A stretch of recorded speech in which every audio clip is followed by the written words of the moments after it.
She's not my daughter. Why would I take her to my vacation? My girlfriend demanded I leave my 9-year-old behind. I smiled and waited. The payback she got at the airport was louder than any argument I could have had. Her meltdown was worth every mile. Hey Reddit, I never thought I'd be posting here, but I've been sitting on this story for a while, and honestly, I just need to get it off my chest. It's about how one family trip turned into something I'll never forget, not because of where we went, but because of what it showed me about the people I let into my life. I, Greg, 42 male, a single dad, and for a while I thought I had this whole blended family thing figured out.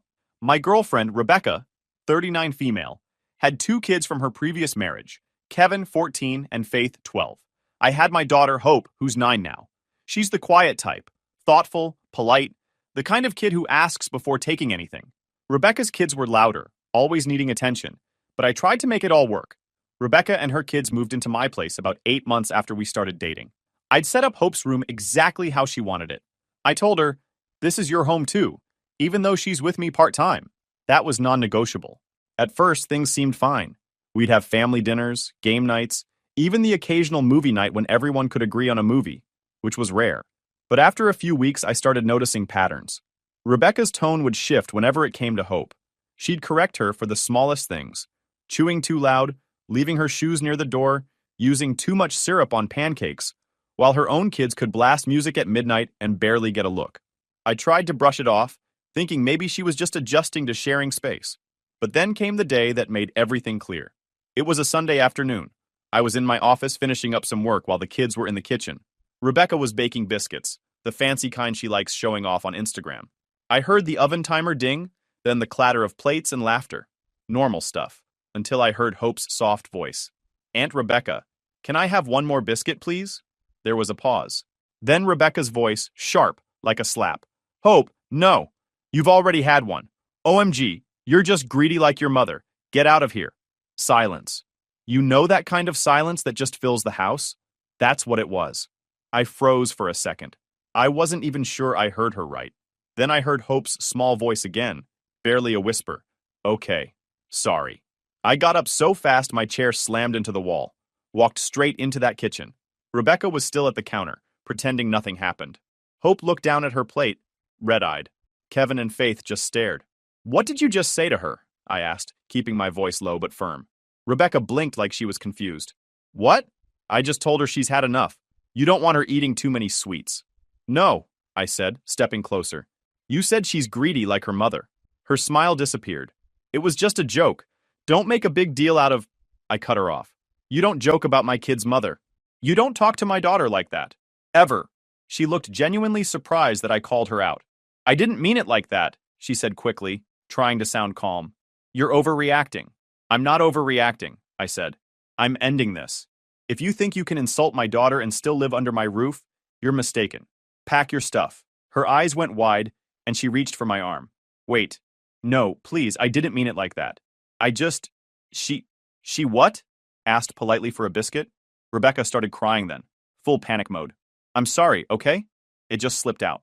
"I love her. I do. I've just been stressed, and it came out wrong." I didn't budge. "You don't call a 9-year-old greedy, especially not by comparing her to her mother. That's not a slip. That's how you think." She shook her head, still crying, trying to pull the whole poor me act. "Please, don't throw away everything we've built over one mistake. I'll apologize. I'll make it right. I swear I didn't mean it."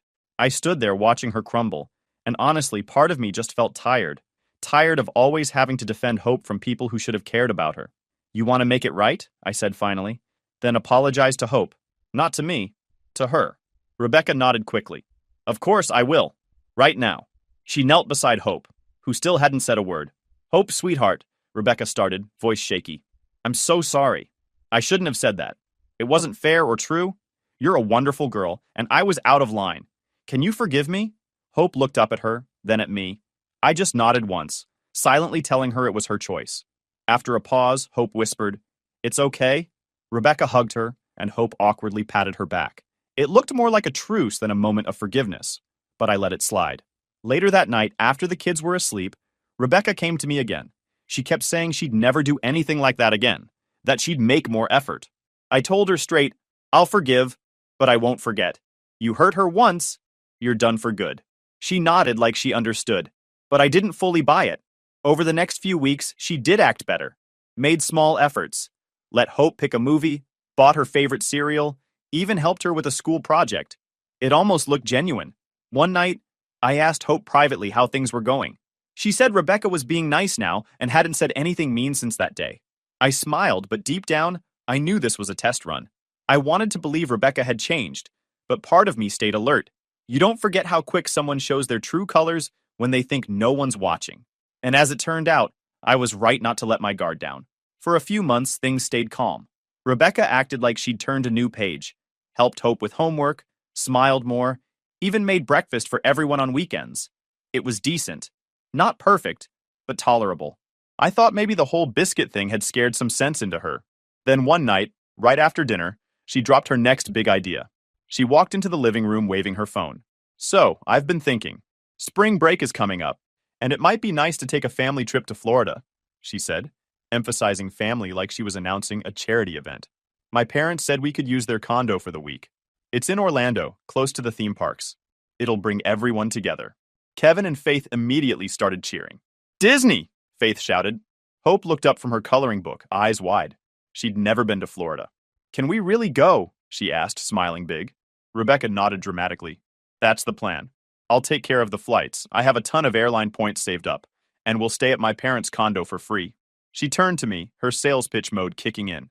You can handle the rest, the activities, tickets, food, whatever else we need. Sound fair? I leaned back on the couch. So, you cover travel and the place to stay. I cover everything else. Works for me. It honestly sounded fair at first. I didn't mind paying for most of the fun stuff if she was handling the flights. Hope was already watching YouTube videos of roller coasters before bedtime. For once, I thought this could actually be something positive for everyone. But of course, that didn't last. A few days later, Rebecca started bringing up activities she was researching. I was working at the table while she scrolled through her tablet, talking more to herself than to me. There's an orange festival that week, she said, tapping the screen. They have juice tastings and citrus everything. Sounds fun, right? I looked up. You do remember Hope's allergic to oranges, right?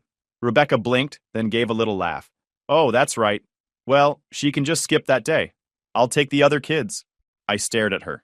Skip that day? She's 9, Rebecca. What do you expect her to do? Sit in the condo alone? She waved it off. We'll figure something out. Don't be so dramatic. That word again, dramatic. Every time she got called out, that was her go-to. 2 days later, she was talking about renting a boat for a tour near the Florida Keys. It's supposed to be gorgeous. We could snorkel, take pictures. Oh, the kids will love it, she said. Like a 7-hour drive was no big deal. We could make it a long day trip from Orlando. Leave early, come back late. I set my coffee down. You do remember Hope's afraid of water, right? She almost drowned at summer camp when she was 6. Rebecca sighed, like I was ruining her mood. So what? We can't do anything because of her phobias and allergies? I'm just trying to plan something fun for once. I didn't reply. I just nodded and let her keep talking. But inside, I was cataloging every word. Every single plan somehow left Hope out. It wasn't coincidence. It was subtle, but it was there. Over the next week, it became clear Rebecca's version of family trip didn't actually include my daughter. Every time Hope tried to join the conversation, Rebecca shifted it away. Maybe next time, she'd say, or we'll see how it goes. One afternoon, I came home from work and found them all in the living room. Rebecca was on her laptop looking at hotel photos, and the kids were helping her pick which theme parks to visit. Hope was sitting off to the side, watching quietly. Hey, Dad! Hope called out when I walked in. We were looking at parks. Aunt Becca said, we might go to the one with dolphins. Can we? The second she said Aunt Becca, Rebecca froze for half a second, then forced a laugh. Oh, sweetheart, we're still deciding. Don't get your hopes up yet. Hope's smile dimmed a bit, but she nodded. Okay. I glared at Rebecca. She didn't meet my eyes, just kept typing. That night, I lay in bed thinking about the last few weeks. How every activity she picked magically excluded Hope. How she used that fake, we'll figure something out line to dodge responsibility. It wasn't about logistics, it was about priorities. And Hope clearly wasn't one. Still, I wanted to believe maybe I was reading too much into it. Maybe Rebecca just wasn't thinking things through. I didn't want to start another fight unless I was absolutely sure. So, I played it cool. Let her plan, let her feel in charge. I wanted to see how far she'd take it. By the end of that week, She was bragging to her friends on the phone about how she had everything organized for the perfect family vacation. She even said, loud enough for me to hear, I don't know how I do it all sometimes. Planning for 4 people is so exhausting. 4? Not 5? I looked at her over the top of my laptop, and she gave me that fake sweet smile. That's when I realized she wasn't planning a family trip. She was planning a trip for her family. I just didn't know yet how deep that went. 2 weeks before the trip, Rebecca was walking around the house like a travel agent on a mission. Every day she'd mention finalizing the itinerary or confirming the flights. She was talking so much about this vacation you'd think she was hosting a travel show. But something started to bug me. I never saw any confirmation emails. No booking numbers, no flight times. So one night, while we were getting ready for bed, I asked casually, Hey, what time are we flying out again? I need to let my boss know which days I'll be out. She didn't even look up from her phone. Oh, it's all handled. I'll send it to you later. Everything's in my account. Cool, I said. Can you just forward it now before we forget? She hesitated for a second. I'm tired. I'll do it tomorrow. It's all booked anyway. That hesitation told me everything I needed to know. Rebecca wasn't the type to delay showing off her hard work.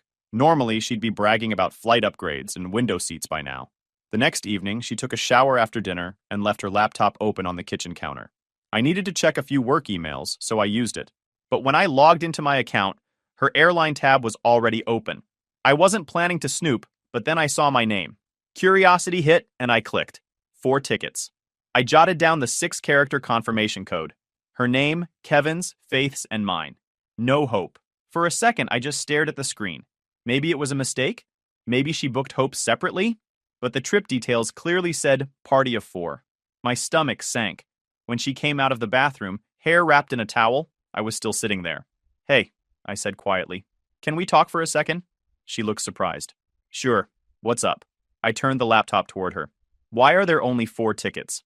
Her face went blank. What? 4 tickets, I repeated. You, me, Kevin, and Faith. Where's Hope's? She crossed her arms. I didn't book one for her. I blinked. You didn't... What? Why? She's not coming, she said, like it was the most normal thing in the world. I figured she could stay with her grandma that week. It'll be easier for everyone. Easier for everyone? I said, trying to keep my voice steady. This was supposed to be a family trip, Rebecca. She rolled her eyes. Well, technically, it's my parents' condo, and there's only room for 4 people comfortably. You know that. I took a slow breath. Then I'll pay for a hotel nearby. Or a ticket. Whatever. I don't care about that. She's coming. That's when she dropped it. The one line that erased any doubt left in my mind. She's not my daughter. Why would I take her on my vacation? For a moment, the whole room felt quiet. No sound except the faint hum of the fridge. I stared at her, trying to make sense of what she just said. Your vacation? I asked. I thought it was our family vacation. She gave a fake little laugh. You're overreacting again? Look, it's not that deep. I'm just saying it's my responsibility to plan something that works for me and my kids. Hope has her own mom. You can take her somewhere else later. I stood up. You seriously think I'd go anywhere without her? Rebecca sighed like I was being unreasonable. You always make everything about her. You act like the world should revolve around her schedule. That was it. I didn't yell. I didn't throw anything. I just stared at her, and something in me went quiet. That deep kind of quiet, where you stop expecting people to understand you. She kept talking, tossing out excuses, waving her hands like she was explaining something logical. I wasn't really hearing the words anymore. It was like watching someone talk underwater. I just nodded a little, not to agree, but because I was done giving her reactions. Inside, I'd already checked out. There was no fixing this. No long talk, no apology that would make me believe she cared about my kid. She'd said what she meant, and I believed her. When she finally paused, waiting for me to argue, I just reached over, closed her laptop gently, and pushed it toward her. Then I walked upstairs to Hope's room. She was sitting on her bed with her sketchbook, drawing some kind of mermaid castle. I sat next to her. Hey, kiddo, I said softly. You excited for spring break? She nodded. Yeah, I can't wait. Do you think there'll be dolphins? Maybe, I said. Maybe something even better. That night, after she fell asleep, I sat at my desk thinking about every little moment that led here. The biscuit, the orange festival, the boat tour, every we'll see that really meant no. Rebecca never saw Hope as family. She saw her as extra luggage. I made a decision right then. I wasn't going to fight Rebecca anymore. I wasn't going to try to make her care. I'd wasted enough breath explaining what real family meant. Instead, I'd do what I do best. Plan. Quietly. Strategically. She thought she was taking a vacation without my daughter. Fine. She'd just have to find out what that really meant. The next morning, Rebecca was back to her usual routine, talking about itineraries, asking if I preferred window or aisle, and reminding the kids to pack sunscreen. She acted like nothing had happened, like we hadn't just had that conversation where she said my daughter didn't belong. I didn't say a word. I just watched and nodded. After she left for work, I sat at the kitchen table with a cup of coffee and opened my laptop. Her family trip wasn't happening for me anymore, but Hope was still getting one. I logged into the airline account, found my ticket, and canceled it. Since it was booked with her airline points, the refund went straight back to her account anyway. She'd never even notice. Then I booked a new trip. 2 new tickets popped up in my inbox. San Diego, same week. Perfect timing. Florida could keep Rebecca in her condo. My daughter was going to see the ocean for real. I spent the next few hours planning everything the way she'd love it. Booked a hotel right on Mission Beach with a balcony facing the water. Reserved tickets for the San Diego Zoo, SeaWorld, and even Legoland. I didn't half plan it. I planned it like it was the most important thing I'd ever do. And honestly, it was. When I finished, I called my ex-wife. We hadn't exactly been chatty since the divorce, but we kept things civil. She picked up right away. "Hey," I said, "I need a small favor." After I explained the whole situation, she went quiet for a few seconds. Then she said, "You did the right thing." She even helped me map out places Hope would love. La Jolla tide pools, a butterfly garden. She sounded almost proud of me. "Just send me a picture when she sees the butterflies," she said. "She's going to remember that forever." That hit me harder than I expected. For the next 2 weeks, I played along like everything was normal. Rebecca bragged constantly about how organized she was. She kept saying we when she really meant me, Kevin, and Faith. I didn't bother correcting her. I kept my San Diego plans quiet, printed all my confirmations at work, not home. Packed light, simple. Just one big suitcase for me and one for Hope. I stashed them both in my car trunk under an old blanket. Every time Rebecca brought up the Florida trip, I just nodded. "Sounds fun," I'd say. She probably thought I'd moved past the argument. She had no idea I was already 2 steps ahead. The day before the trip, Rebecca was buzzing with energy. She spent the night triple-checking bags, talking to her mom on the phone, and reminding the kids to bring chargers. Hope helped where she could, but you could tell she felt out of place. Kevin and Faith kept talking about what they'd do when they got there. Rebecca didn't correct them once. When everyone went to bed, I sat down on the edge of Hope's bed. She was still awake, quietly reading. "Hey, Peanut," I said. "How would you feel about going somewhere else for spring break?" She looked up, confused. "What do you mean?" "Well," I said, lowering my voice, "while Rebecca and her kids go to Florida, I thought maybe you and I could take a different trip. Just us." Her eyes lit up instantly. "Really? Where?" "California. San Diego. We'll see the zoo, maybe even Legoland if you want." She sat straight up, her book sliding off the bed. "Wait, for real? Just you and me?" "Just us," I said, smiling. She threw her arms around me, whispering, "Thank you, Dad." It was quiet, but it hit harder than any argument ever could. I told her to keep it secret until morning. "We'll leave after breakfast. Let her think we're going to the airport with them." She nodded, eyes glowing with excitement. "I can't wait." That night, I double-checked everything. Boarding passes, hotel booking, tickets. All perfect. I slipped the suitcases into the back seat of my car so Rebecca wouldn't see them.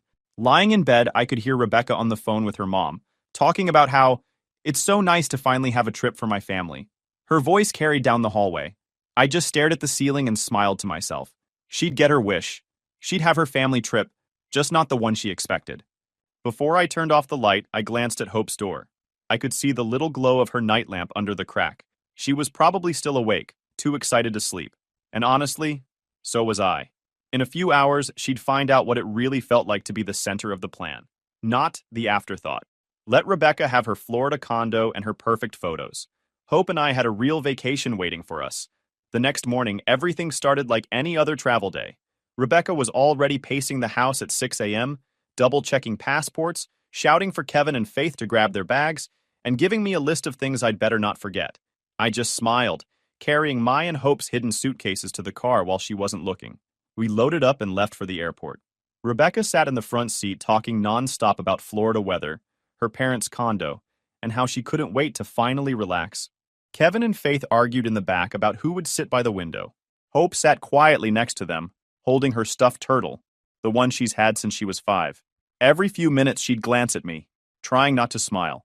She knew the secret. When we pulled into the parking lot, Rebecca directed me to her airline's terminal. "Drop us at departures," she said. "You park the car." "Sure," I said, keeping my tone light.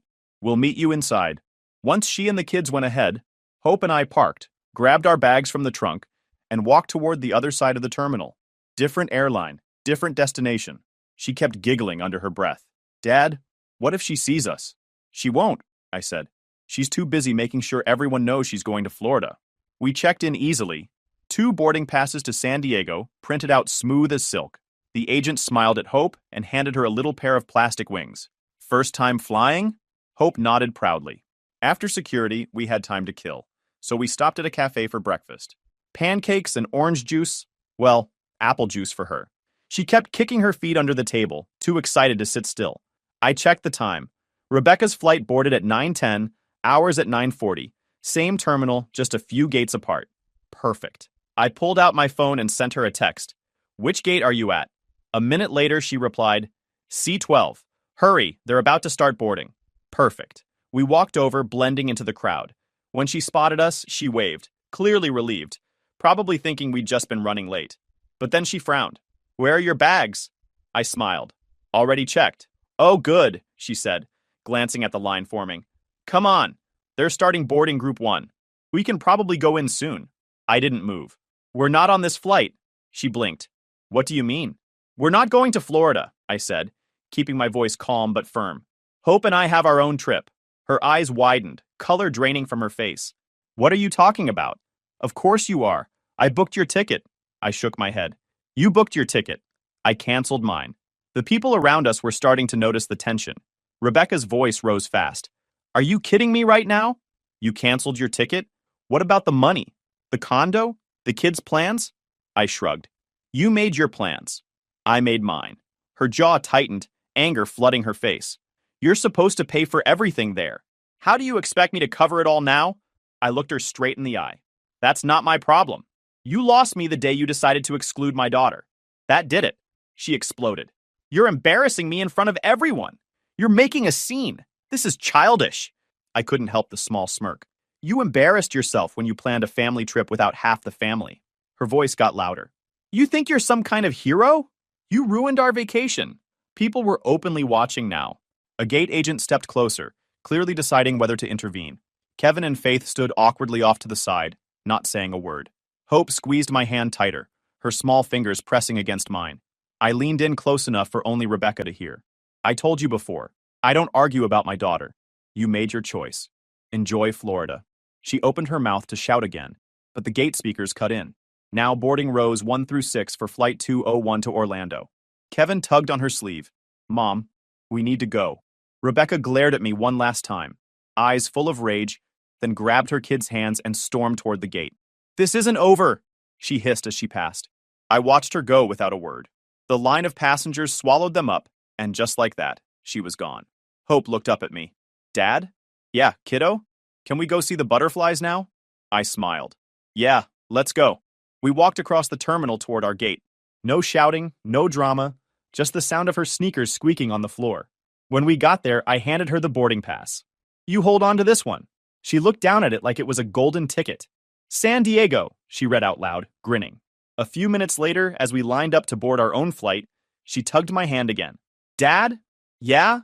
She leaned close and whispered, "Thanks, Dad." And just like that, all the noise from earlier didn't matter. None of it. By the time we pushed back a little after 10, Florida was just a dot on someone else's map. San Diego felt like a reset button. The second we stepped off the plane, the air smelled like salt and sunscreen instead of tension. Hope's face was pressed against the airplane window, and when she saw the ocean for the first time, she gasped. "It's so big," she whispered. That alone made everything worth it. We spent the next few days just living. No schedules, no rules. Beach walks, sandcastles, goofy photos. We ate pizza on the balcony and watched sunsets that looked like fire melting into the water. For once, Hope didn't seem like she was trying to stay out of anyone's way. She laughed loud. She took up space. She was free. And that's when Rebecca started her campaign. The first message hit my phone the morning after we landed. "How could you do this to me?" I ignored it. An hour later, you embarrassed me in front of the entire airport. My parents are furious. By day 2, it shifted to guilt. Kevin misses you. He cried last night. Then came the blame. You ruined this family. All over one spoiled brat who always plays victim. That one almost made me laugh. By the end of the week, she switched to pleading. Please just come to Florida, we can fix this. The kids keep asking where you are. I responded once. Sent a photo of Hope smiling at the beach with the caption, "We're doing just fine." She didn't reply after that. When our plane touched down back home, Hope was glowing. I carried our luggage through the airport while she told a complete stranger in line that she saw the biggest turtle ever. Rebecca wasn't home when we got back, which was a blessing. The house felt quiet, peaceful. Hope ran to her room, unpacked, and taped one of her beach photos to the wall.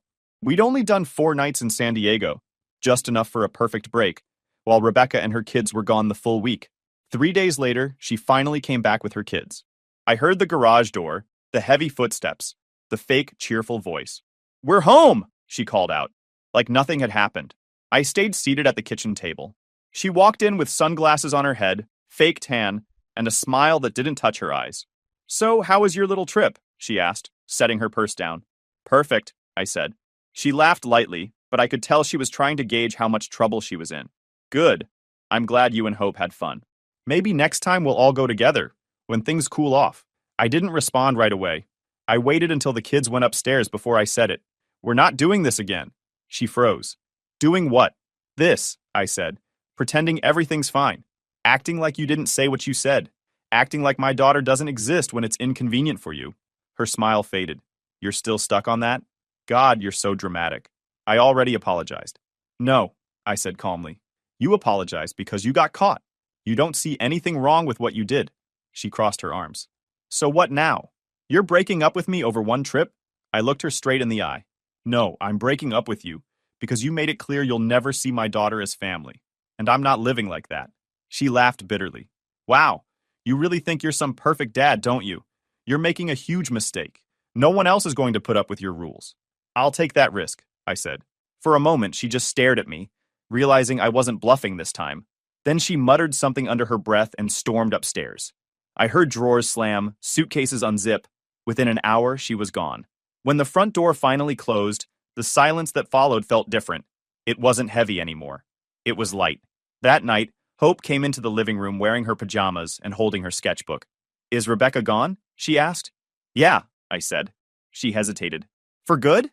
"For good," I said. She nodded slowly, then smiled. "Okay."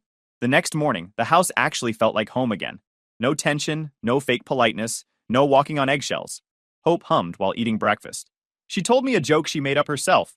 It didn't even make sense, but she laughed so hard she snorted. I hadn't heard that sound in months. Later that week, she helped me rehang some of her drawings on the fridge. She even started calling her room our house again. Watching her like that, happy and relaxed, I realized I should have ended it the day Rebecca called her greedy over a biscuit. I'd tried to make something work that was never meant to. But better late than never. This time, the only person I'd ever have to defend my daughter from was anyone who forgot she came first. And I wouldn't be making that mistake again. A year later, life looked completely different. The house felt alive again, not like a space I shared with tension. Hope was thriving. Better grades, more confidence, more friends. Her teachers even said she'd become more outspoken in class. One evening, about a month after school started again, I got a call from a number I didn't recognize. When I picked up, the voice was sharp and familiar. Rebecca's mother. "Do you have any idea what you've done to my daughter?" She snapped before I could even say hello. "She's heartbroken. You embarrassed her publicly. She says she's never been so humiliated in her life." I leaned back on the couch, calm as ever. "She's an adult. She made her choices." "You overreacted," the woman continued. "You threw away a perfectly good relationship over one misunderstanding. Rebecca has been depressed for months. Then maybe she should learn from it," I said evenly. "Because I'm not sorry." She scoffed. "You think you're some kind of hero? You ruined her family." "No," I said. "She ruined it herself." I just stopped pretending not to notice. She hung up on me after that. I sat there staring at my phone for a second, half expecting Rebecca to text next. But she didn't. I guess even she knew that door was closed. A week later, I got a message from a guy named Brian. At first, I thought it was spam until I saw the last name, her ex-husband. He wrote, "Hey, this is Brian. Sorry for the random message, but I think I owe you a beer, or at least a heads up. I agreed to meet him. We sat at a small diner and talked for almost 2 hours. Turns out, Rebecca did the exact same thing during their marriage. He had an older son from before they met, and she always found ways to push that kid out. Left him home during trips, made excuses for not inviting him to events. That marriage ended for the same reason mine almost did. Brian shook his head halfway through his story. She's always been like that, man. Everything's fine until she has to share attention. Then suddenly it's someone else's fault. I couldn't even be angry anymore. I just felt relieved, like I'd dodged a second round of chaos. Time kept moving, and so did life. The best part? Co-parenting with my ex-wife got smoother than it had ever been. We were finally on the same page about Hope. No passive-aggressive texts, no scheduling wars. Just communication that worked. One day she called and said, "I heard from Hope about what happened. She's been so bubbly and happy since that trip. I just wanted to say, you did the right thing. Thank you for standing up for her." We started talking more after that. Nothing forced, just small things. School updates, what Hope was into, maybe a joke here and there. Then she started coming by for dinner sometimes, for family nights. Hope loved it. She'd sit between us at the table, all smiles, like it was the most normal thing in the world. It didn't take long for the conversations to drift past parenting.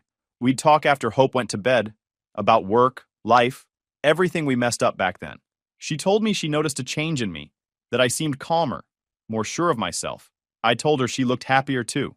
She laughed and said, maybe we'd both grown up. There's no label on what we are now. We're not rushing anything. But there's something there again. Familiar, steady, and surprisingly easy. I don't know where it'll go, but it feels right. Hope's picked up on it too. The other night, she asked if her mom could come with us on our next trip. Like a real family one, she said. I told her, we'll see. But truthfully, I'm already looking at flights for next summer. A few days ago, I was cleaning out my email and found one last message from Rebecca, sent months ago, unread. The subject line just said, "You'll regret this." I hovered over it for a second, then deleted it without opening. That chapter was done. That night, Hope came into the living room with her sketchbook again. "Dad, remember the beach?" she said, flipping to a page she'd drawn, us holding hands with the ocean behind us. She'd written San Diego in the corner in big, messy letters. "Yeah," I said, smiling. "I remember." She leaned against me on the couch. "That was my favorite trip ever." "Mine too, kiddo." And it really was. Because that trip didn't just break a relationship, it fixed something more important. It gave my daughter peace. It gave her proof that I'd always choose her. Looking back, I don't regret a thing. Not the fight, not the quiet planning, not walking away from Rebecca at that gate. Sometimes doing the right thing costs you a relationship, but if it gives your kid a sense of safety and belonging, it's not a loss. It's a trade-up.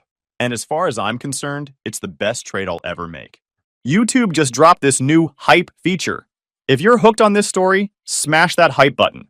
It tells YouTube this video deserves to blow up, and it keeps even crazier stories coming your way.